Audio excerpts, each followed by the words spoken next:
Hello everyone, welcome to another video on the channel. Welcome to this week's GT Sport Daily Race Race Review from the Nurburgring 24-hour layout. We are in the Group 3 machinery, and as you can see from this thumbnail, stuff happens in this one. So we are on the Womble Skipper account, on our Oceania account. We're in the Genesis for Group 3 from Hyundai, and we're starting down in P15 with no qualifying time. Now before we get underway with the racing action, I do want you to appreciate this absolute precise T-boning action we did here on the Japanese driver in the BMW.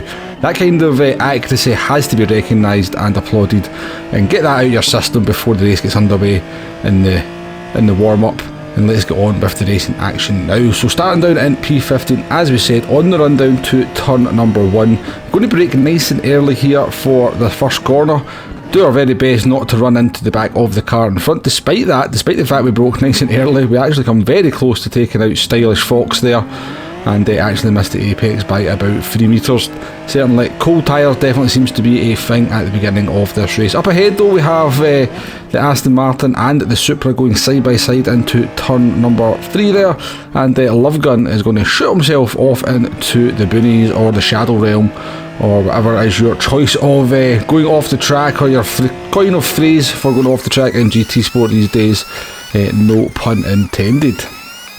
So fast forwarding here to the start of the Nordschleife part of lap 1, and you can see we are in the midst of a rather large group of cars up in front. So I think this maybe runs from about P14 up to maybe P6 or 7 up there, and you can see it's all a little bit messy. Now the car in front, always the red Aston Martin, has obviously had a little bit of an issue at the beginning of the race. I think they started up in P6 or something, and you've seen their car ghosting or unghosting just in front of us, and they're now down in P13. So long line of cars here on this full throttle section, running down to quite a big braking zone and the sort of medium speed right hander, and I knew this was going to be a little bit messy down here, because it always is.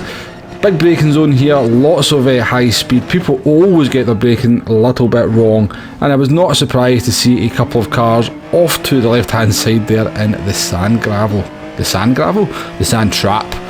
So 2 positions made up there. That's our 3rd position made up in the race so far, up into P12 now from P15. And again, we've got this not very nice situation here, and I knew this was going to be messy as well, so we took it nice and easy into that braking zone there, and Dredgeline is just going to get a wheel on the grass.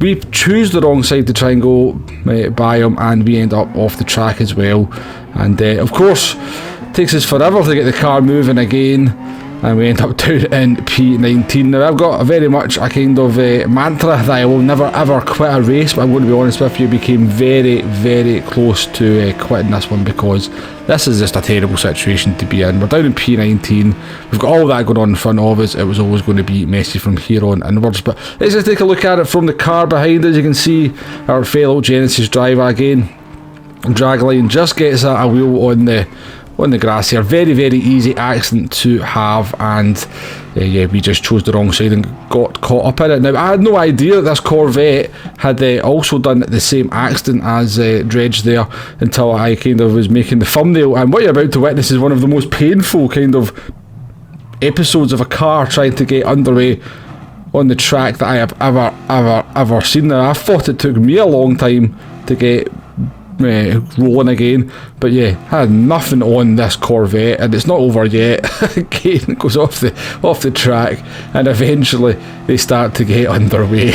You know, so there's always somebody out there that's got it a little bit worse than you, as they say, and yeah, in this case it looks like Venom in the Corvette there was made my kind of recovery to the track look rather mild in comparison to theirs. Anyway, back to the racing action here. As I said, we're down in P19. We were very very close to quitting this one, because obviously I know I'm going to be a little bit quicker than these drivers up ahead, and it's going to be so hard to make up too much progress, because it's almost impossible to pass on the Nordschleife. And now we do make up 1 position there, as Love Gun once again shoots himself off the track, and yeah, going to have to stop that, ain't I? Another position made up as the Porsche and the Subaru up ahead have a little bit of a coming together as we exit the left-hander. So that's another position made up here. A little bit further ahead, Royal Valkyrie is going to go off the track and allow us to make up that position in the GTR, so we're up into P16. And as we come to the second carousel, we're going to see there is a car off to the left hand side there. Looks like a Mercedes who's managed to spin out. So another position made up. So making some reasonable progress, and just up ahead we've got the Beetle here as well with a half-second penalty. So we're going to take that position as we come into the penalty zone here at the start of the long straight. That ends lap number 1. So up into P14 now. We're still in the slipstream of the Porsche ahead. Not too bad progress considering what happened to us earlier on in the race. So to the start of lap 2 here, and we are still in P14 of course, and we're going to see the Porsche of Powell make a move on Dredge dragline in the Aston Martin, and we're back up behind the driver who caused us the issues up ahead. So yeah, be nice to get ahead of Dredge given that they kind of were the cause of our demise midway through lap 1. Would be nice to finish ahead of Dredge here. And he did seem to be struggling quite a lot. Seemed to have kind of forgot what the racing line was fairly often.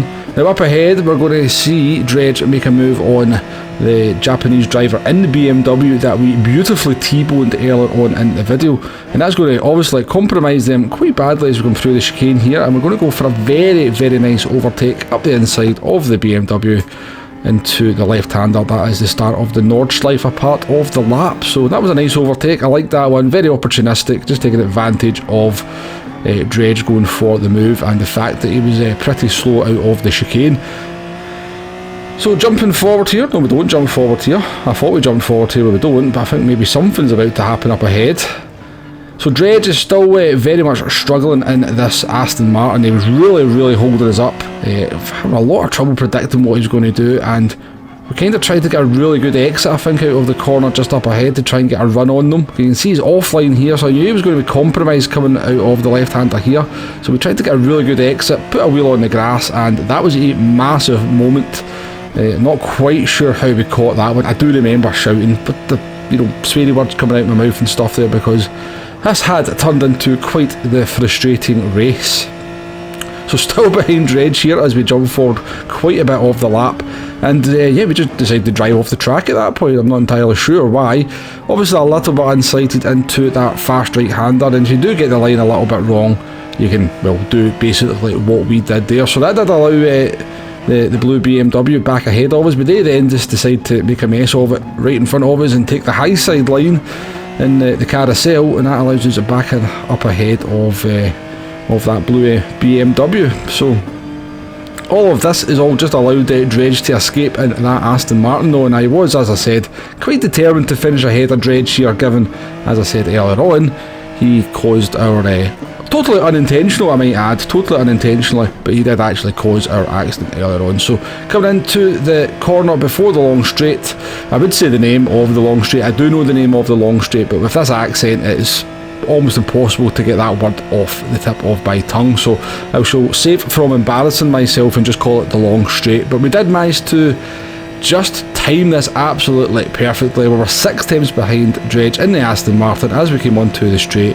and of course with the slipstream in this game and the length of this straight, we're quite easily able to blast by him as we come to the gantry overhead. Now as he goes to try and get back into our slipstream, we dart to the right hand side just to sort of reduce that effect just by a little bit. I don't know if it makes much of a difference, but yeah, allowed us to stay ahead into the last complex of corners, and we're going to pick up a P11 here in the end, which, given what happened on lap 1 in the barrier, how long it took us to recover, we were down in P19 and the cars in front of us, is not a bad result overall in the end. So yeah, fun race whilst frustrating, and it's just, I've always said, one of my kind of big tips I always give is just never give up, because you just never know what's going to happen in a race. We were down in P19, looked like all was lost, but we just kind of hung in there, kept the car on the track, and made progress by just basically letting people bid it in front of us, and obviously making the odd little overtake as well. So